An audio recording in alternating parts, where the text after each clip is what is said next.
የእናት ምርቃቷ በረከት እንደሚሆነው ሁሉ እንባዋ ደግሞ መርገም ሊሆን እንደሚችል አስባችሁ ታውቃላችሁ? ቢሊዮነሩ ጃክሰን የወደፊት ሚስቱ ማያ የትውልድ መንደሩን እንድታይለት ይዟት ሄደ። ነገር ግን ጉዟቸው ባልታሰበ ሁኔታ ተቀየረ። በመንገዳቸው ላይ አንዲት ደካማ አሮጊት ከባድ ማገዶ እንጨት ተሸክመው አዩ። አሮጊቷ ማዳም ኤለን ጃክሰንን ሲያዩት ልጄ ብለው ቢጠሩትም እርሱ ግን ማንነታቸውን ክዶ የመኪናውን መስታወት በፊታቸው ላይ ዘጋው። ሁላችንም ከድህነት ወጥተን ለመክበር እንመኛለን። ነገር ግን ያበላን መሶብ ያሳደገችን እናት የምትከብደን ከሆነ ክብራችን ምን ዋጋ አለው? ጃክሰን እናቱን በአደባባይ አላውቃትም ብሎ ሲክዳት በዚያው ቅስፈት ግን ለ20 ዓመታት ወደሚቆይ ስቃይና ውድቀት እየገባ እንደነበር በፍጹም አልተረዳም። ለመሆኑ ቢሊዮነሩ እናቱን የካደው ለምንድን ነው? ያቺ የተናቀች እናት የጸለየችው ጸሎትስ እንዴት የጃክሰንን ሕይወት አገለባበጠው? ማያስ የባሏን አሳፋሪ ምስጢር ስታውቅ ምን ታደርግ ይሆን? ኩራት እንዴት የሰው ልጅን ውድቀት እንደሚያፋጥነው የሚያሳየውን ይህንን ልብ አንጠልጣይ ታሪክ እስከ መጨረሻው ተከታተሉት። ሰላም ውድ ቤተሰቦቻችን እንደምን አላችሁ? ታሪኩን ከመጀመራችን በፊት እስኪ ይህንን ልብ አንጠልጣይ ታሪክ ከየትኛው የዓለም ክፍል ሆናችሁ እንደምትከታተሉት ኮሜንት ላይ ጻፉልን። እነዚህ ታሪኮች ምን ያህል ርቀት መጓዝ እንደሚችሉ ማወቅ ስለምንፈልግ ያላችሁበትን ሀገር ወይም የከተማችሁን ስም ኮሜንት ላይ ጻፉልን። ታሪኩ ለብዙ ሰዎች እንዲደርስና እንዲማሩበት በደግነት ላይክ አድርጋችሁ ጀምሩት። የእናንተ አንድ ላይክ ለቻናላችን እድገት ትልቅ ዋጋ አለው። እንደዚህ አይነት መሳጭ የሆኑ ታሪኮችን መስማት የምትወዱ ከሆነ ደግሞ ቻናላችንን ሰብስክራይብ በማድረግ ቤተሰባችንን ተቀላቀሉ። በየቀኑ የምንለቃቸው ታሪኮች እንዳያመልጣችሁ የደውል ምልክቷን መጫን እንዳትረሱ። አሁን በቀጥታ ወደ ታሪካችን እንመለስ። ጃክሰን ልጄ እኔ ነኝ። የማዳም ኤለን ድምፅ የተሰባበረ ነበር። ቃላቱ በአፏ ላይ ይከብዱ ነበር። በራሷ ላይ ያለው ከባድ የማገዶ እንጨት በትንሹ ተንቀጠቀጠ። ባልተጠረገው የመንደር መንገድ ላይ አንዲት አሰቃቂ እርምጃ ወደፊት ስትራመድ በባዶ እግሯ ዙሪያ አቧራ ተነሳ። ውድ በሆነው ጥቁር ኤስዩቪ መኪና ውስጥ አየሩ በኤሲው ምክንያት ቀዝቃዛ ነበር። የቆዳ መቀመጫዎቹም ለስላሳ ነበሩ። ጥቁር መስታወቱ አስቀድሞ ወርዶ ነበር። ቢሊዮነሩ ጃክሰንም መንፈስ እንዳየሰው ትኩር ብሎ አያት። ማያ እስክታስተውል ድረስ ፊቱ በጣም በፍጥነት ተቀየረ። በአንድ ሰከንድ ዘና ብሎ ነበር።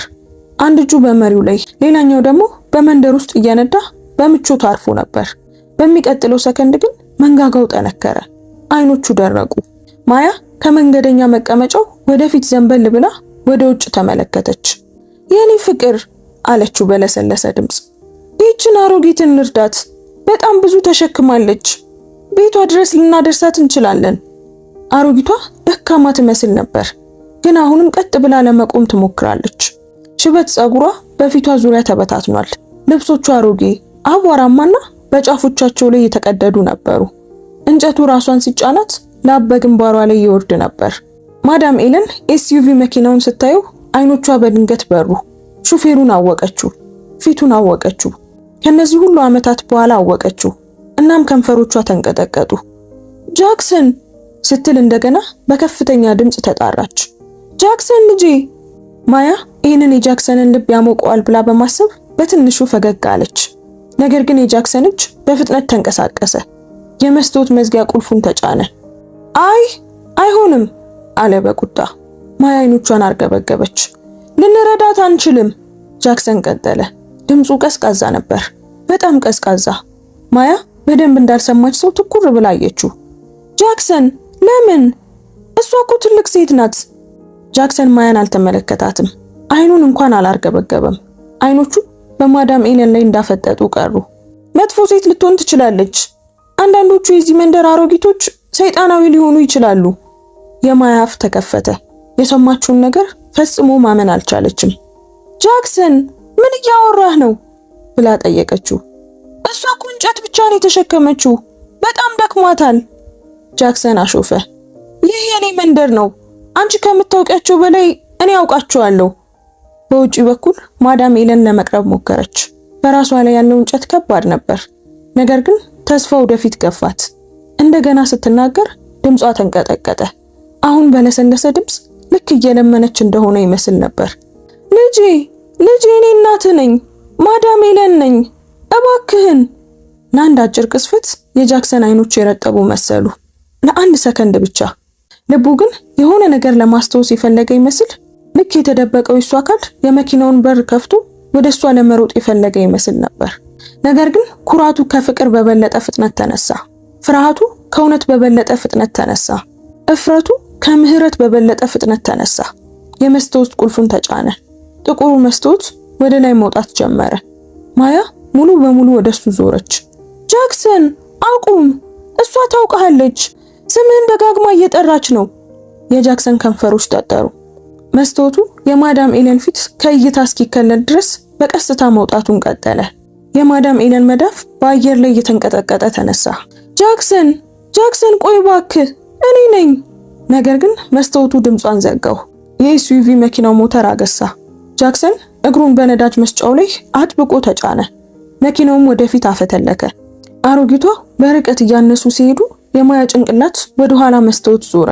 በመንገዱ መኪኖች፣ ሞተር ብስክሌቶች አለፉ። አቧራው ቦነነ። ማዳም ኤለን ማገዱ አሁንም ራሷ ላይ እንዳለ፣ አንዱ እጇ አሁንም እንደተነሳ ደርቃ ቆመች። እንባን በቁንጮቿ ላይ መፍሰስ ጀመረ። ማያ በፍጥነት እየተነፈሰች ወደ ጃክሰን ዞረች። ጃክሰን፣ ያቺ ሴት ልጄ ብላ ጠርታለች። እናትህ እንደሆነች ተናግራለች። እኛም ወደ መንደሩ የመጣ ነው እናትህን ለማየት ነበር አይደል? ምን እየሆነ ነው ጃክሰን? ጃክሰን ምራቁን ዋጠ። ጉሮሮ የሆነ ሰው እያነቀው ያለ ይመስል የጠበቀ ነበር። ከዚያም እውነተኛ የማይመስል ሳቅ አስገዳጅ በሆነ መንገድ ሳቀ። ያቺ ሴት እናት አይደለችም አለ። ማያ ትኩር ብላ አየችው። ቀኔን ለማበላሸት እየሞከረች ነው፣ ዝም ብላ ነው ብሎ ጮኸ። ይህ መጥፎ ምልክት ነው። ማያ ቅንድቦቿን ሰበሰበች። መጥፎ ምልክት? ምን ማለት ነው እሱ? አንዲት አሮጊት እርዳታ ስለጠየቀች መጥፎ ምልክት ነው? ጃክሰን መንገዱ የበደለው ይመስል በኃይል መንዳቱን ቀጠለ። አላውቃትም እንደገና ተናገረ። በዚህ ጊዜ ግን በከፍተኛ ድምፅ፣ ልክ ጮክ ብሎ መናገሩ ነገሩን እውነት የሚያደርገው ይመስል ነበር። እናም ስሜን መጥራቷ በዚህ መንደር ውስጥ ክፉ ሰዎች ሕይወቴን እያሳደዱ ነው ማለት ነው። የማያ ልብ በኃይል መታ። የሚናገርበት መንገድ በሰውነቷ ላይ ቅዝቃዜ እንዲሰማት አደረገ። ይህ በሎስ አንጀለስ የምታውቀው ጃክሰን አልነበረም። በሎስ አንጀለስ ጃክሰን ማራኪ ነበር። በሎስ አንጀለስ ጃክሰን ሰዎችን ፈገግ ብሎ ያናግር ነበር። እዚያ ጃክሰን ለቤተ ክርስቲያናት ገንዘብ ይለግስና ከወላጅ አልባ ህፃናቶች ጋር ፎቶ ይነሳ ነበር። አሁን ግን በዚህ መንደር የጃክሰን ፊት ድንጋይ ይመስል ነበር።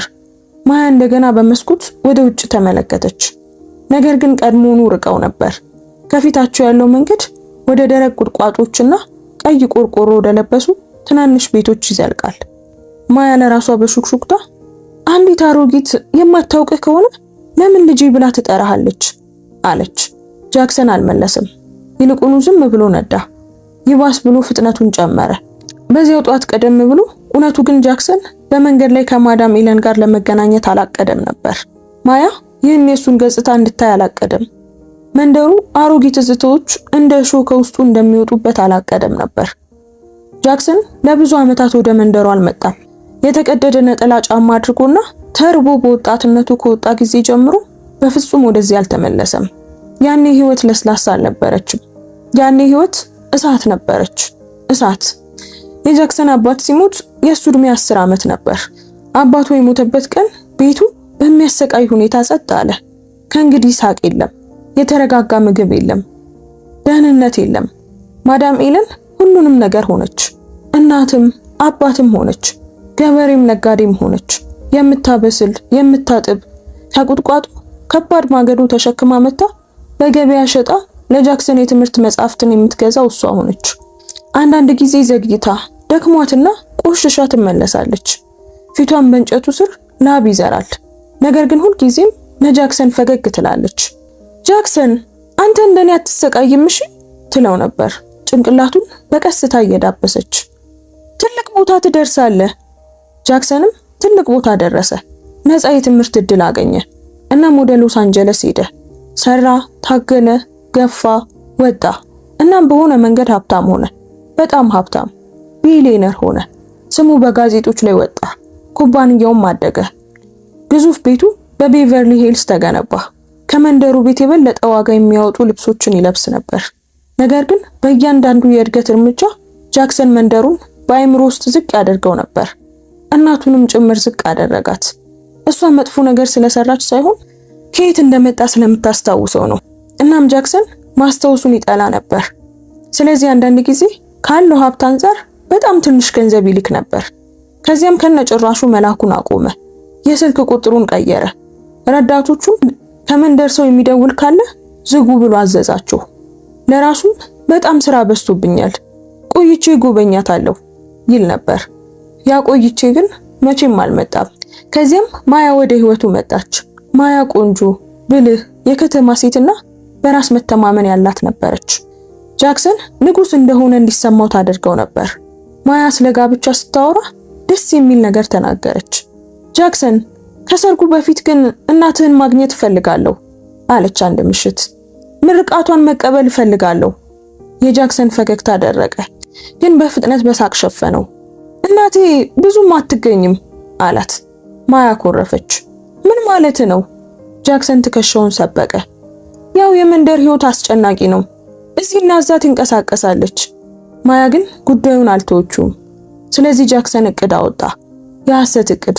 ያደገበትን ቦታ ለማሳየት ብቻ ለፈጣን ጉብኝት ወደ መንደሩ እንደሚሄዱ ለማያ ነገራት። መኪናውን ነድቶ ገብቶ ጥቂት ቦታዎችን ለማያ አሳይቶ ወዲያው እንደሚወጣ ለራሱ ነገረው። እናት የለም፣ አሮጌ ቤት የለም፣ እፍረት የለም። በቃ እቅዱ ያ ነበር። ይህ ግን ማዳም ኤለን ራሷ ላይ ማገዶ ተሸክማ በመንገዱ ላይ እስክትታይ ድረስ ነበር። ማያም ማይታት እርዳታ እስካቀረበችና ማዳም ኤለን ስሙን እስክትጠራው ድረስ ብቻ። እስኪ ወደ አሁን ጊዜ እንመለስ። ኤስዩቪ መኪናው የመንደሩን ወሰን ተሻገረ። ጃክሰን ፍጥነቱን አልቀነሰም። ማያ አሁን ዝም ብላ ተቀምጣ ፊቱን ትከታተላለች። ተቆጥቶ ይታያል። ነገር ግን ከዚያ ቁጣ ጀርባ ማያ ሌላ ነገር ተሰማት። ፍርሃት። ስለ መንደር አሮጊቶች ፍርሃት አይደለም፣ የመታየት ፍርሃት፣ የመጋለጥ ፍርሃት። ጃክሰን አለች ማያ በጥንቃቄ፣ ወደ ሎስ አንጀለስ ስንመለስ ይህንን ማስረዳት አለብህ። የጃክሰን ጣቶች በመሩ ዙሪያ ጠጠሩ። አልመለሰም። ዝም ብሎ ነዳጅ መስጫውን አጥብቆ ተጫነ። ማያም በመጨረሻ የሚያስፈራ ነገር ተረዳች። ጃክሰን አንዲትን አሮጊት ብቻ እየተመለከተ አልነበረም። ጃክሰን ማንም እንዲነካው ካልፈለገው ካለፈው ህይወቱ እየሸሸ ነበር።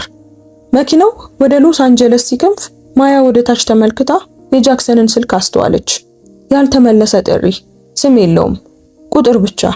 ከዚያም ሌላ ጥሪ መጣ፣ ሌላም እንዲሁ። ጃክሰን ስልኩን በፍጥነት አንስቶ ዘጋው።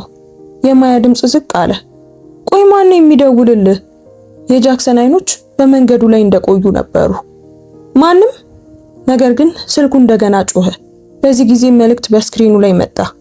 ጃክሰን ስልኩን ቀምቶ ከመውሰዱ በፊት ማያ የመጀመሪያዎቹን ቃላት አነበበች። ጃክሰን እባክህን፣ እማዬ ነኝ። የማያ ሆድ ባዶ ሆነ። ልቧ በኃይል መታ። ምክንያቱም አሁን ያቺ አሮጊት እንግዳ እንዳልነበረች አውቃለች። ያቺ አሮጊት በእውነት እናቱ ነበረች። ጃክሰን በሙሉ ልቡ ክዷታል። ማያ ድምጿ እየተንቀጠቀጠ በቀስታ ወደሱ ዞረች። ጃክሰን ቆይ ለምን እንደዚህ ታደርጋለህ? የጃክሰን መንጋጋ ተቆለፈ። አይኖቹ ራቁ እና ማያን በፍርሃት ዝም የሚያሰኝ አንድ ነገር ተናገረ። ይህንን ጉዳይ እንደገና ካነሳሹ አለ በቀዝቃዛ ድምፅ፣ ሁሉንም ነገር ታበላሻለሽ። የማያ ጉሮሮ ደረቀ። ሁሉንም ነገር ስትል በሹክሹክታ ጠየቀች። ጃክሰን አልተመለከታትም። ነገር ግን የድምፁ ቃና እንደ ማስፈራሪያ ነበር።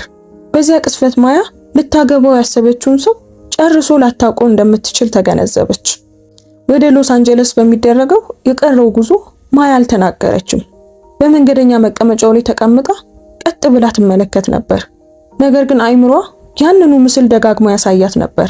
አንዲት አሮጊት በአቧራማ መንገድ ላይ ማገዶ ራሷ ላይ ተሸክማ እንባ በጉንጮቿ ላይ ሲወርድ እና ጃክሰን ልክ አንድ ቆሻሻ ሚስጥር እንደሚዘጋ ሰው ጥቁሩን መስታወት ወደ ላይ ሲሰቅለው።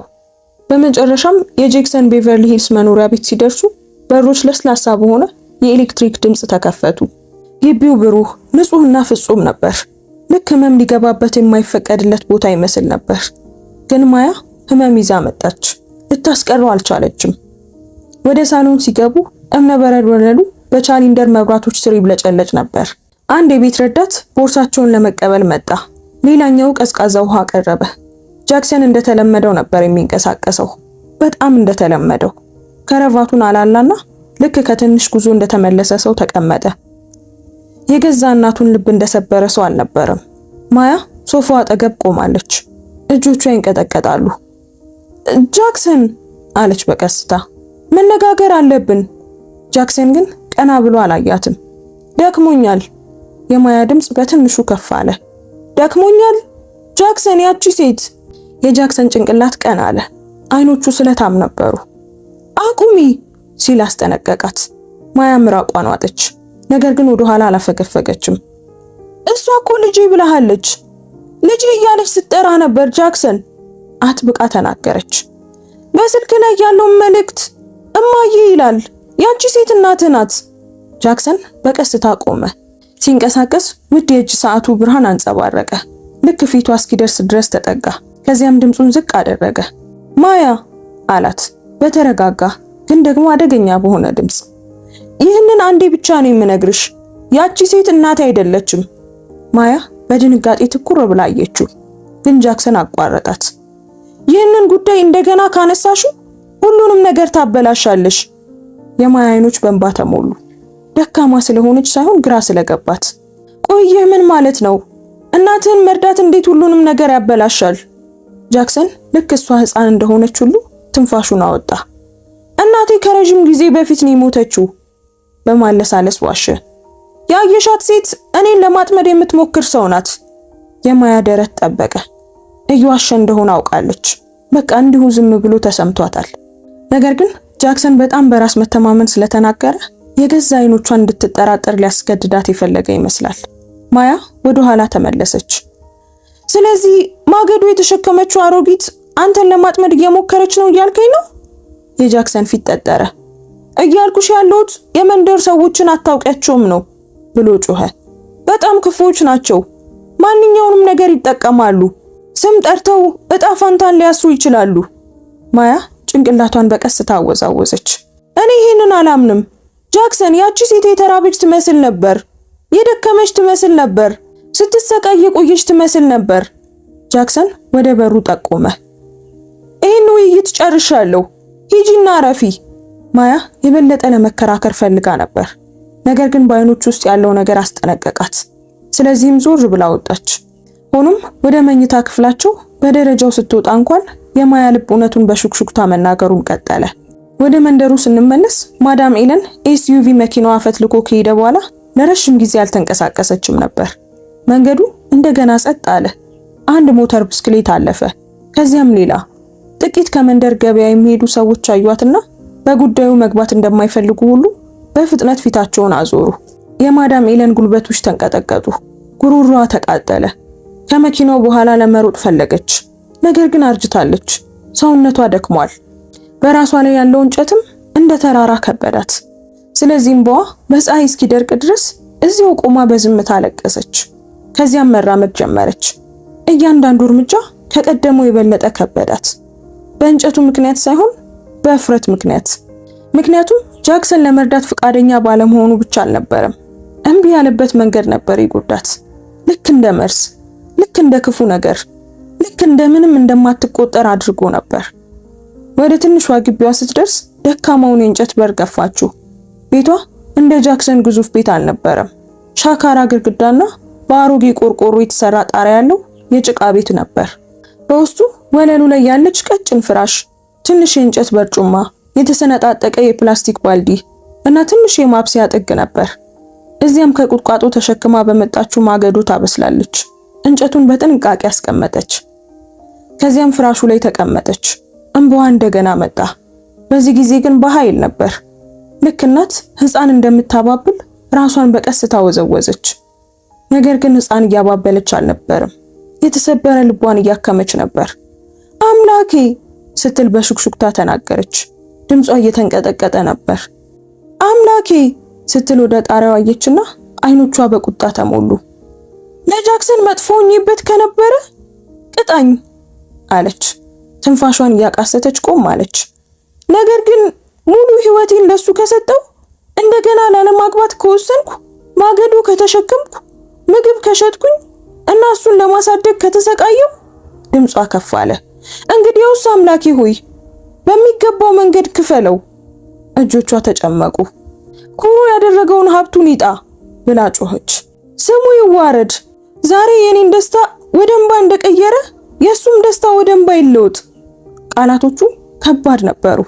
እንደተለመደ ጸሎት አይሰሙም ነበር። ወደ እሳት የተቀየረ ህመም ይመስሉ ነበር። ማዳም ኤለን በልብሷ ጫፍ ላይ ፊቷን ጠረገች። ከዚያም ተኛች። በዚያ ሌሊት ልቧ በሐዘን ተሞልቶ ነበር። በሎስ አንጀለስ ጃክሰን የመንደሩን ጉዞ እንዳልተከናወነ ሆኖ ነበር የሚንቀሳቀሰው። ልክ እንደ ንግድ ስራ በሰርጉ ዝግጅት ላይ ተጠመደ። ትልቅ የሰርግ አዳራሽ ተከራየ። ውድ ጌጣጌጦችን መረጠ። ታዋቂ ሙዚቀኞችን ከፈለ። ተደማጭነት ያላቸውን ሰዎችም ጋበዘ። ሰርጉ ፍጹም እንዲሆን ፈለገ። ማያ ደጋግማ ስለ ማዳም ኤለን ለመነጋገር ሞከረች። ነገር ግን ማያ ስለ መንደሩ ባነሳች ቁጥር የጃክሰን ፊት ይቀየራል። ቀዝቃዛ ይሆናል፣ ክፉ ይሆናል። በመጨረሻም ማያ መሞከሯን አቆመች። ስለተስማማች ሳይሆን በጣም መግፋት ግንኙነታቸውን ወደ ትዳር ሳይቀየር እንዳያፈርሰው ስለፈራች ነው። ቢሆንም ማያ በዝምታ የሆነ ነገር አደረገች። ያንን መልእክት የላከው ቁጥር ላይ ደወለች። ጃክሰን እባክህ እማዬ ነኝ የሚለው ቁጥር ላይ ግን ጥሪው አልሄደም። እንደገና ሞከረች። መልስ የለም። አቅመ ቢስነት ተሰማት። ስለዚህም ጸለየች ለራሷ። ምናልባትም ጃክሰን ከሰርጉ በኋላ ይለሰልስ ይሆናል አለች። ትዳር ይበልጥ ደግ ያደርገዋል ብላ ተስፋ አደረገች። ፍቅር ልቡን ያቀልጠዋል ብላ ተመኘች። ማያ ግን አንድ ነገር አላወቀችም ነበር። እናቱን መካድ የሚችል ልብ ምንም ነገር መካድ ይችላል። የሰርጉ ቀን እንደ ትልቅ የሎስ አንጀለስ በዓል መጣ። አዳራሹ በብርሃን በአበባና በሙዚቃ ተሞልቶ ነበር። ማያ በነጭ ጋውኗ በጣም ቆንጆ ሆና ትታይ ነበር። ጃክሰን በውድ ልብሱ ንጉስ ይመስል ነበር። ሰዎች አጨበጨቡ፣ ፎቶ ተነሱ፣ ፈገግ አሉ። ሆኖም ግን ማንም ያልተናገረለት አንድ ባዶ ወንበር ነበር። የጃክሰን እናት መቀመጥ ያለባት ወንበር ነበር። ማያ ከስነ ስርዓቱ በፊት በሙሽሪት ክፍል ውስጥ ተቀምጣ መስታወት ውስጥ ራሷን ታይ ነበር። ሜካፓ በጣም ቆንጆ ነበር። ነገር ግን አይኖቿ በጭንቀት የተሞሉ ነበሩ። ከጓደኞቿ አንዷ ገብታ ፈገግ አለች። ማያ አንቺ በጣም እድለኛ ነሽ አለቻት። ጃክሰን ቢሊየነር ነው። ይህ ሰርግ ህልም ነው የሚመስለው። ማያ በግድ ፈገግ አለች። ነገር ግን በውስጧ እውነተኛውን ጃክሰን ብታውቂ ኖሮ ብላ አሰበች። ስነ ስርዓቱ ቀጠለ። የቃል ኪዳን ልውውጥ ተደረገ። ህዝቡ ሁሉ ጮኸ። ጃክሰን ማያን ሳማት። ሁሉም በደስታ አጨበጨቡ። ሆኖም ማያ በደረቷ ውስጥ የሆነ ቅዝቃዜ ተሰማት። ምክንያቱም የማዳም ኤለን እንባ ትዝ አላት። ምክንያቱም የአቧራማ መንገድ ትዝ አላት እና የሆነ ነገር እየመጣ እንደሆነ የሚሰማት ስሜት ሊጠፋላት አልቻለም። መጀመሪያ ላይ የጃክሰን ሚስት ሆኖ መኖር እንደ ተረት ነበር። ማያ በቪላ ውስጥ ትኖር ነበር። ውድ ልብሶችን ትለብስ ነበር። ወደ ፋንሲ ዝግጅቶችም ትሄድ ነበር። ኢንተርኔት ላይ ከጃክሰን አጠገብ ሆና ፈገግ እያለች ፎቶ ትለጥፍ ነበር። ሰዎች አደነቋት፣ ቀኑባት። ነገር ግን ከፈገግታው ጀርባ ማያ ትናንሽ ስንጥቆችን አስተዋለች። ጃክሰን ሁል ጊዜ ውጥረት ውስጥ ነበር። በትንሽ ስህተት ሰራተኞች ላይ ይጮሃል። ስለ ቤተሰብ የሚያነሳ ሰው ሲኖር ይቆጣል። ስለ እናቱ የሚያነሳን ርዕስ እንደ እርግማን ይሸሸው ነበር። ማያ ግን በጥሩ ነገሮች ላይ ለማተኮር ሞከረች። ከዚያም አንድ ቀን ጧት የሆነ ነገር ተከሰተ። ማያ ወጥ ቤት ውስጥ ሻይ እያፈላች እያለ በውጪ ከፍተኛ ድምጽ ሰማች። ከዚያም የእግር ኮቴ ሰማች። ከባድና ቁም ነገር ያለው ሰው የእግር ኮቴ ነበር። ምን እየሆነ እንዳለ እንኳን ለመረዳት ከመቻሏ በፊት የቤቱ በር በኃይል ተከፈተ። ወንዶች ገቡ። እንግዶች አይደሉም፣ ጓደኞችም አይደሉም። የህግ አስከባሪዎች ነበሩ። ዩኒፎርም ለብሰው ነበር። አንደኛው ሰነድ ይዟል፣ ሌላኛው ደግሞ ሌላ ፋይል ይዟል። ጃክሰን ከቢሮ ግራ ተጋብቶ ወጣ። ምንድነው ይሄ ሲል ጠየቀ። መሪው መኮንን ቀጥ ብሎ አየው። አቶ ጃክሰን ኦኮይ አለ መኮንኑ በጽኑ ድምጽ። በማጭበርበርና በግብር ስወራ በቁጥጥር ስር ውለሃል። የማያ ሲኒ ከእጁ አምልጦ ወለሉ ላይ ተሰባበረ። መላ ሰውነቷ ደረቀ። ጃክሰን ልክ እንደ ቀልድ አንዴ ሳቀ። ይህ ከንቱ ነው። እኔ ማን እንደሆንኩ ታውቃላችሁ? መኮንኑ አይኑን አላርገበገበም። ማን እንደሆንክ ጠንቅቀን እናውቃለን አለው። ዞር በል። ካቴና ወጣ። ብረቱ ጮኸ። የማያ ልብ እንደ ከበሮ መታ። ጃክሰን ለመናገር ሞከረ፣ ለማስረዳት፣ ለመከራከር ሞከረ፣ የሆነ ሰው ለመጥለፍ ሞከረ። ነገር ግን መኮንኖቹ ግድ አልሰጣቸውም ነበር። በገዛ ቤት ውስጥ እየገፉ ይዘውት ወጡ። ማያም ተከትለው ሮጠች። ቆዩ ባካችሁ ብላ ጮኸች። ይህ ስህተት መሆን አለበት። ጃክሰን ጭንቅላቱን አዙሮ የማያን አይኖች አየ። ከመንደሩ ጉዞ በኋላ ለመጀመሪያ ጊዜ ማያ በሱ ፊት ላይ እውነተኛ ፍርሃት አየች። ኩራት አይደለም፣ ቁጣ አይደለም፣ እውነተኛ ፍርሃት። መኮንኖቹ ወደ መኪናው ሲገፉት ጃክሰን የማያን አጥንት የሚያንቀጠቅጥ አንዲት አረፍተ ነገር ተናገረ። ማያ፣ ሁሉንም ነገር እንዲወስዱ አትፍቀጂ። በሮቹ በህግ አስከባሪዎቹ መኪኖች ጀርባ ተዘጉ። ማያ እየተንቀጠቀጠች እዚያው ቆመች። ቤተ መንግስት የሚመስለው ግዙፉ መኖሪያ ቤት በድንገት በጣም ትልቅ፣ በጣም ጸጥተኛና በጣም ባዶ ሆኖ ተሰማት። በአይምሮ ውስጥ አንድ የሚያስፈራ ሐሳብ በሹክሹክታ መጣ። ይህ የእናቱ እርግማን መጀመሪያ ይሆን? ማያ ወደ ውስጥ እየሮጠች ገባችና የጃክሰንን ጠበቃ ለመጥራት ስልኳን አነሳች። ነገር ግን ወደ ቢሮ ስትገባ በጠረጴዛው ላይ ሆዷን ይበልጥ የሚረብሸው ነገር አገኘች። ቡናማ ኢንቨሎፕ፣ ማህተም ያረፈባቸው ወረቀቶች እና በአንዱ ሰነድ አናት ላይ ማያ በግልጽ ልታነበው በምትችለው በትላልቅ ፊደላት የተጻፈ በጃክሰን ኦኮይ ላይ የቀረበ አቤቱታ ማስረጃው ተያይዟል የሚል ጽሑፍ አየች። እጆቿ ወደ ሰነዱ ስትዘረጋቸው ተንቀጠቀጡ። ምክንያቱም ጃክሰንን የከሰሰው ማንም ይሁን ማን ሁሉንም ነገር አስቀድሞ አዘጋጅቶት ነበር። ማያም ይህ ችግር ዛሬ እንዳልጀመረ በድንገት ተረዳች። የተጀመረው ከረጅም ጊዜ በፊት ነው።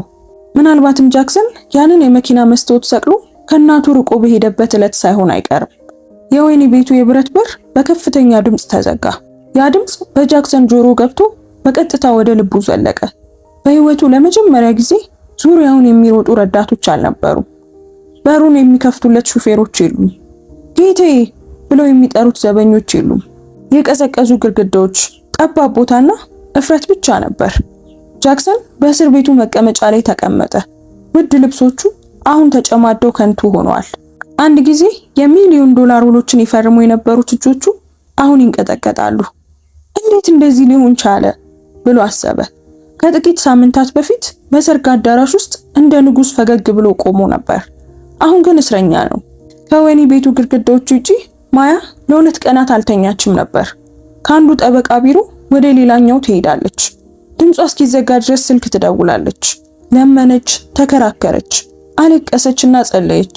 ነገር ግን በሄደችበት ሁሉ መልሱ ያው ነበር። ማስረጃው ጠንካራ ነው። ጉዳዩ በጣም ከባድ ነው። ይሄ ነገር ቀላል አይሆንም።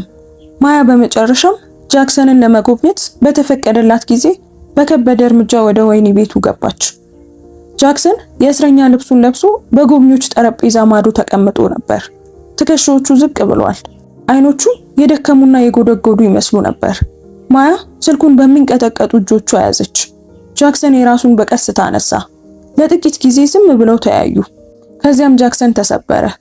ማያ፣ ድምፁ ተሰነጠቀ። ይሄንን እኔ ያላደረኩትም፣ እያጠመዱኝ ነው እምላለሁ። ማያ ምራቋን በከበደ ሁኔታ ዋጠች። ጠበቆቹ ሰነዶቹ ንጹህ ናቸው እያሉ ነው፣ ማስረጃውን በጣም ብዙ ነው ይላሉ።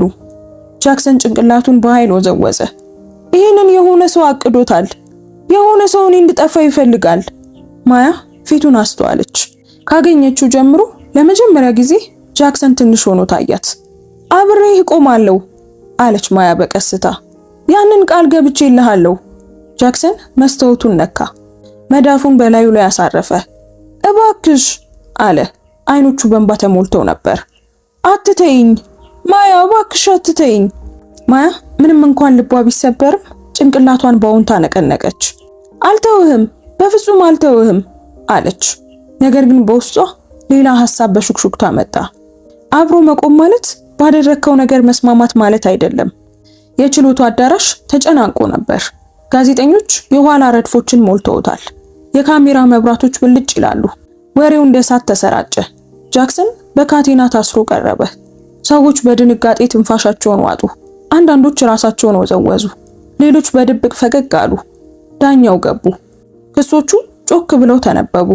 ማጭበርበር፣ ግብር ስወራ፣ የሐሰት መዝገቦች፣ እያንዳንዱ ቃል እንደ ጥፊ ያርፍ ነበር። ጃክሰን ዝም ብሎ አዳመጠ። ከዚያም ጠበቆቹ ተናገሩ፣ ከሳሾች ተናገሩ፣ ምስክሮች ቀረቡ፣ ሰነዶች ታዩ። ማያ ቦርሷን አጥብቃ ይዛ ከጃክሰን ጀርባ ተቀመጠች። ከዚያም ውሳኔው መጣ። ጃክሰን ኦኮይ አሉ ዳኛው በጽኑ ድምፅ። በዚህ መሰረት በ20 ዓመት ጽኑ እስራት ተፈርዶብሃል። ማያ ክፍሉ ሲዞርባት ተሰማት። የጃክሰን ጉልበቶች ሊዝሉ ደረሱ። 20 ዓመታት፣ 20 ረጅም ዓመታት። ችሎቱ በጩኸት ተሞላ። ጃክሰን ወደ ኋላ እንኳን መመልከት ሳይችል ተጎትቶ ወጣ። በዚያ ምሽት በእስር ቤት ውስጥ ጃክሰን አልተኛም። በዚያ ቀጭን ፍራሽ ላይ ተኝቶ ጣሪያውን ትኩር ብሎ ይመለከት ነበር። አይምሮ ወደ መንደሩ፣ ወደ አቧራማው መንገድ፣ ወደ ማገዶ፣ ልጄ ወደሚለው ድምፅ ተመለሰ። ደረቱ ጠበቀ።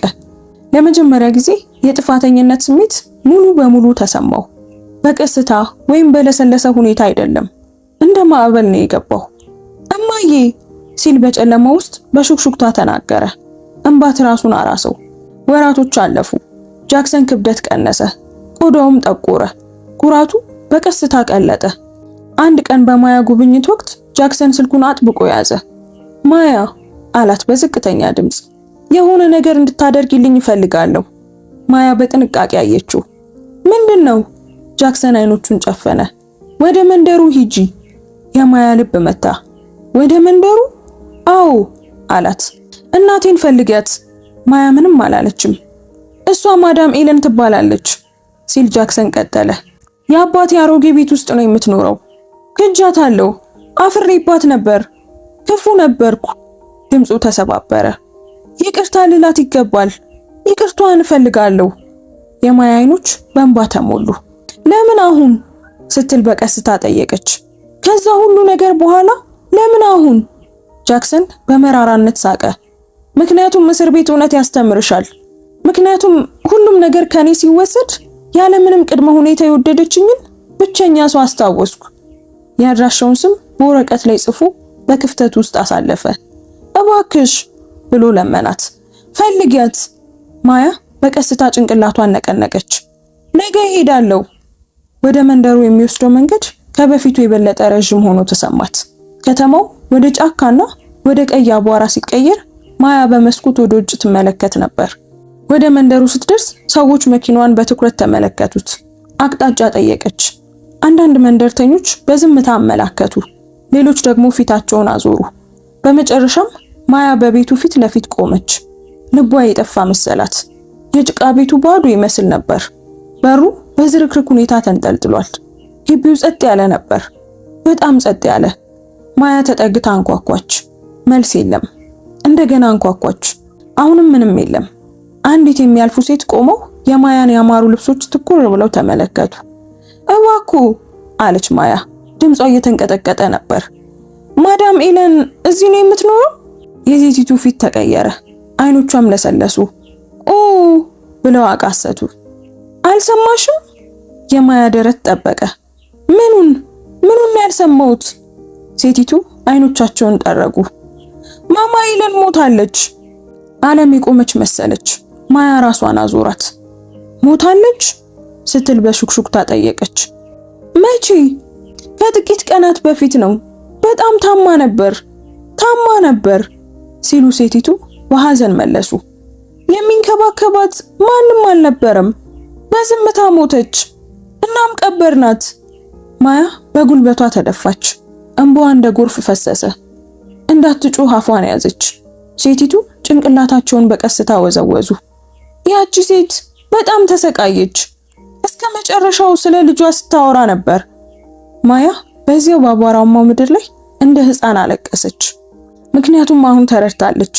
ጃክሰን እናቱን መካድ ብቻ አይደለም ያደረገው፣ የመኖር የመጨረሻ እድሏንም ከልክሏታል።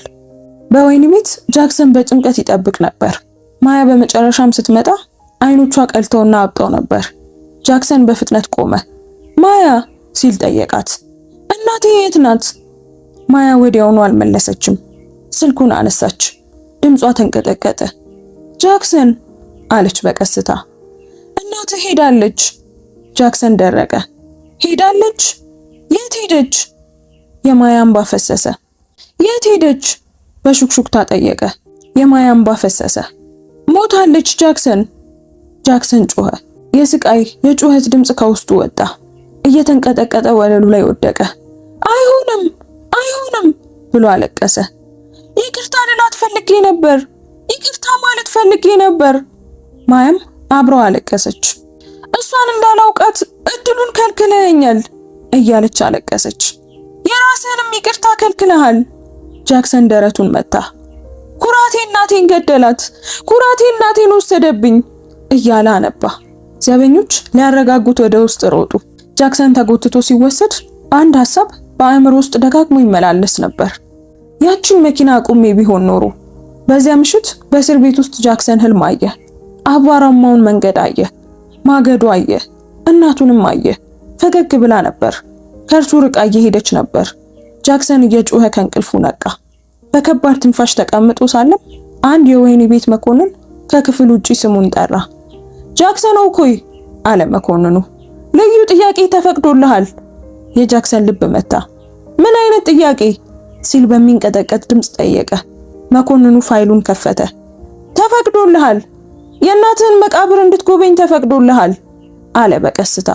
ጃክሰን ትንፋሹ ተቆራረጠ። ምክንያቱም የቅጣቱ በጣም ከባዱ ክፍል ሊጀመር እንደሆነ አውቋል።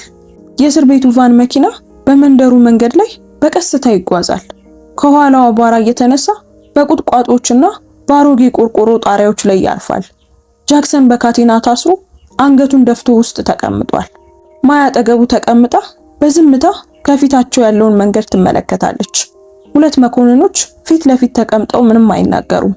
መኪናው ወደ መንደሩ ሲገባ ሰዎች የሚሰሩትን አቆሙ። የገበያ ሴቶች ቆሙ። ህፃናት መጫወታቸውን ትተው መመልከት ጀመሩ። ወንዶች በዱላዎቻቸው ተደገፉ። ወሬው በፍጥነት ተሰራጨ። እሱ ነው፣ ቢሊየነሩ ነው፣ እናቱን የካደው እሱ ነው።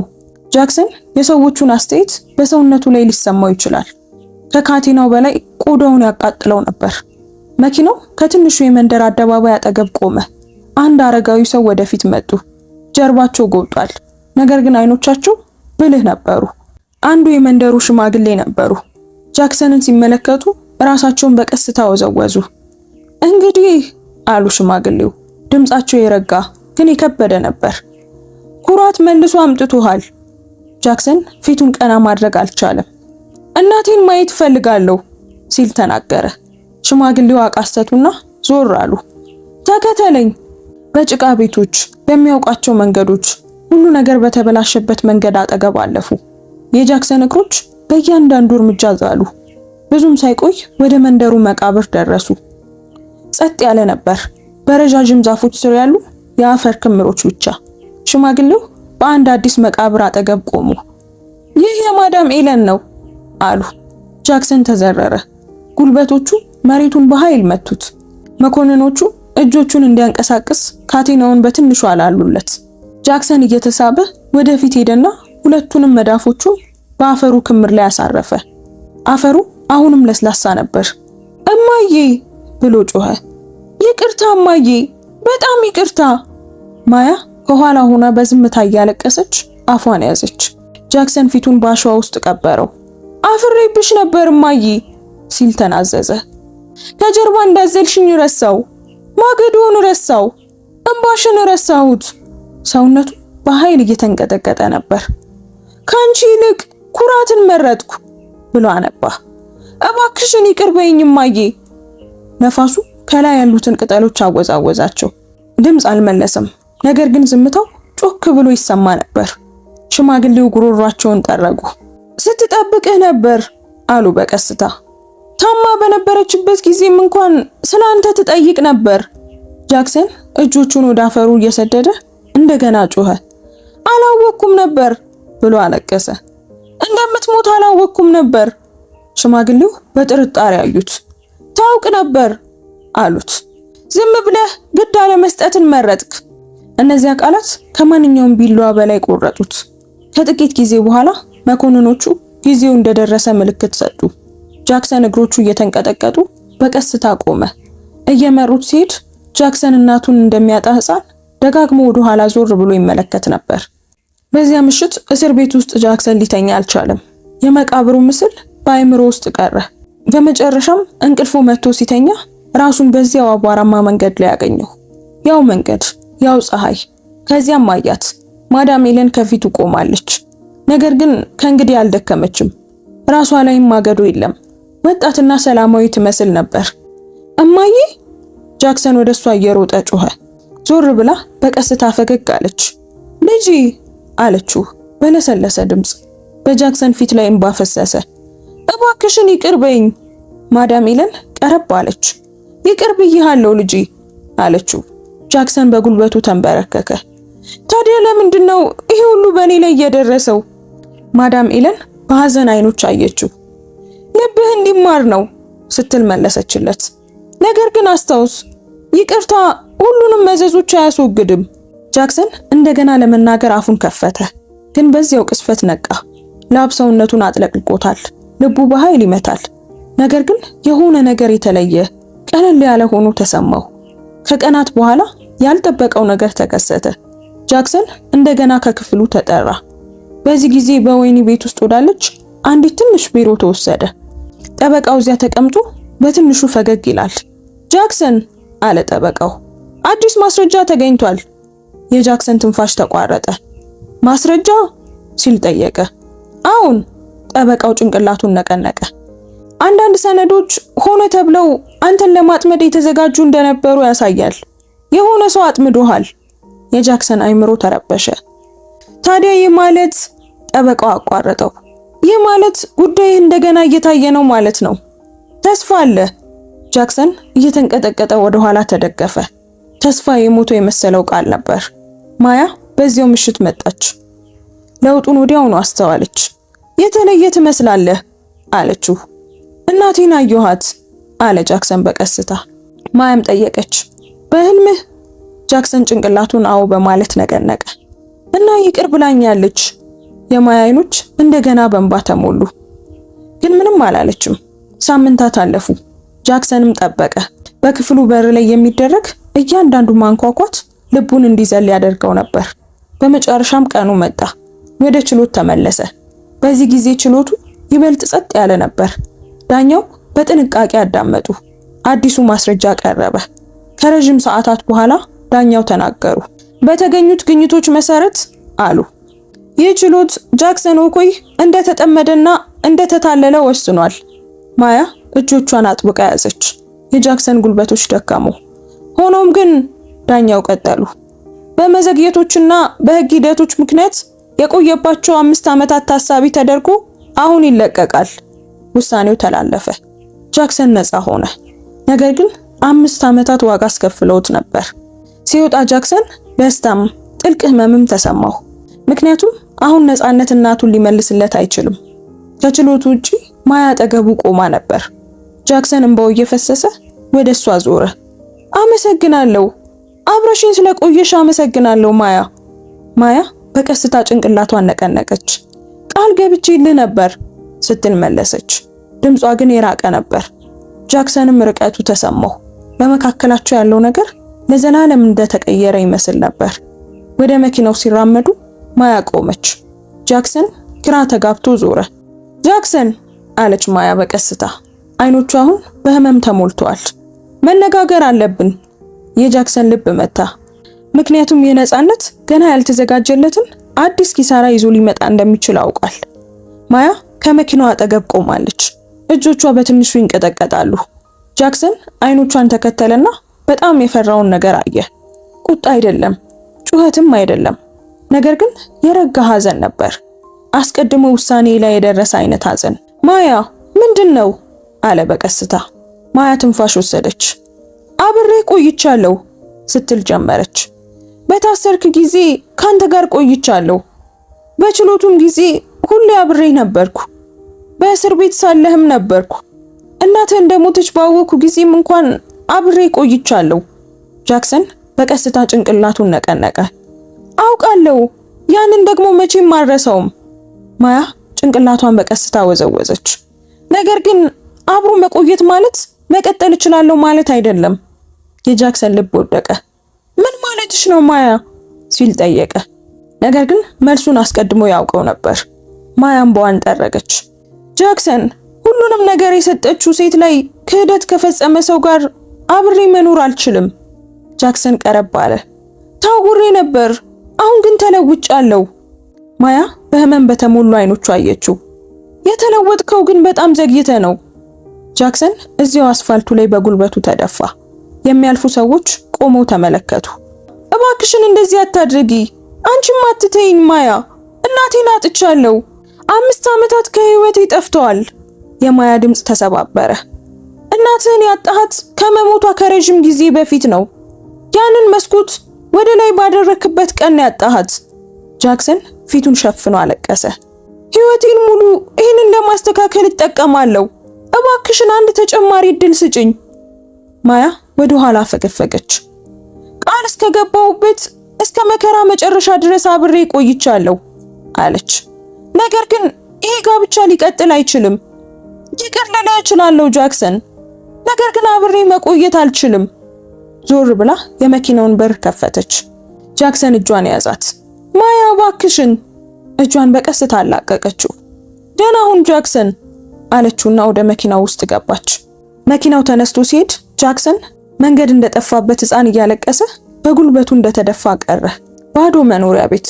ጃክሰን ብቻውን ወደ ቤቱ ተመለሰ። ቤቱ ትልቅ፣ በጣም ትልቅ ነበር። ግድግዳዎቹ ያስተጋባሉ።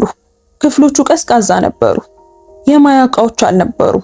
ዝምታው ጮክ ብሎ ይሰማል። በዚያ ምሽት ጃክሰን መብራት አጥፍቶ ሳሎን ውስጥ ብቻውን ተቀመጠ። ትዝታዎች እንደ ተበላሸ ፊልም በአይምሮ ውስጥ ተመላለሱ። አቧራማው መንገድ፣ ማገዶ፣ የእናቱ ድምፅ፣ የእስር ቤቱ ብረቶች፣ ማያ ጥላው ስትሄድ፣ በጨለማ ውስጥ በሹክሹክታ እንዲህ አለ። እማዬ ነፃ ወጥቻለሁ፣ ግን ባዶ ነኝ። መልስ አልመጣም። ከዓመታት በኋላ የጃክሰን ስም በቀስታ ወደ ንግድ ዜናዎች ተመለሰ። ኩባንያው እንደገና ተከፈተ። ሂሳቦቹም ተመለሱ። ውሎች እንደገና መጡ።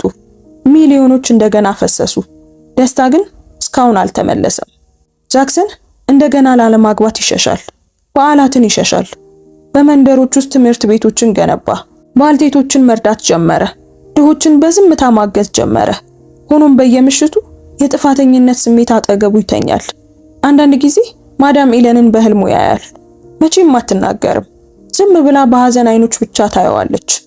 ጃክሰን በድንጋጤ ይነቃል። ልቡም ይከብዷል። አንድ ቀን ምሽት ጃክሰን ብቻውን ሲነዳ በመንደር ዳር ቆመ። አንዲት አሮጊት ማገዶ ራሳቸው ላይ ተሸክመው ሲያልፉ አየ። የጃክሰን ደረት ጠበቀ። መስኮቱን በፍጥነት አወረደ። እባክዎ አለ ከመኪናው እየወረደ። እንድረዳዎት ይፍቀዱልኝ። ሴቲቱ ተገረሙ እና ፈገግ አሉ። አምላክ ይባርክ ልጄ አሉት። ጃክሰን ማገዶን አንስቶ መኪናው ውስጥ አስቀመጠው። ቤታቸው ሲያደርሳቸው እንባ በፊቱ ላይ ይፈስ ነበር። ምክንያቱም የፈለገውን ያህል ጥሩ ነገር ቢሰራ፣ የፈለገውን ያህል ቢከበር፣ መቼም ሊያስተካክለው የማይችለው አንድ ነገር ነበር። በጣም በፈለገችው ጊዜ እናቱን ክዷታል። ያ ትምህርት ለዘላለም አብሮት አለ። ውድ ቤተሰቦቻችን የዛሬው ታሪካችን በዚሁ ተጠናቋል። ታሪኩን እንዴት አገኛችሁት? ምንስ ተማራችሁበት? ኮሜንት ላይ ሐሳብ አስተያየታችሁን ጻፉልን። እስካሁን ድረስ ከተመለከታችሁትና ታሪኩን ከጨረሳችሁትም ጨርሼዋለሁ እያላችሁ ንገሩን። ታሪኩ ብዙ ሰዎች እንዲሰሙትና እንዲማሩበትም በደግነት ላይክ እና ሼር አድርጉት። እንደዚህ አይነት መሳጭ የሆኑ ታሪኮችን መስማት የምትወዱ ከሆነ ሰብስክራይብ በማድረግ ቻናላችንን ተቀላቀሉ። በየቀኑ የምንለቃቸው ታሪኮች እንዳያመልጣችሁ የደወል ምልክቷን መጫን እንዳትረሱ። እናመሰግናለን። እንወዳችኋለን። ቸር ቆዩን።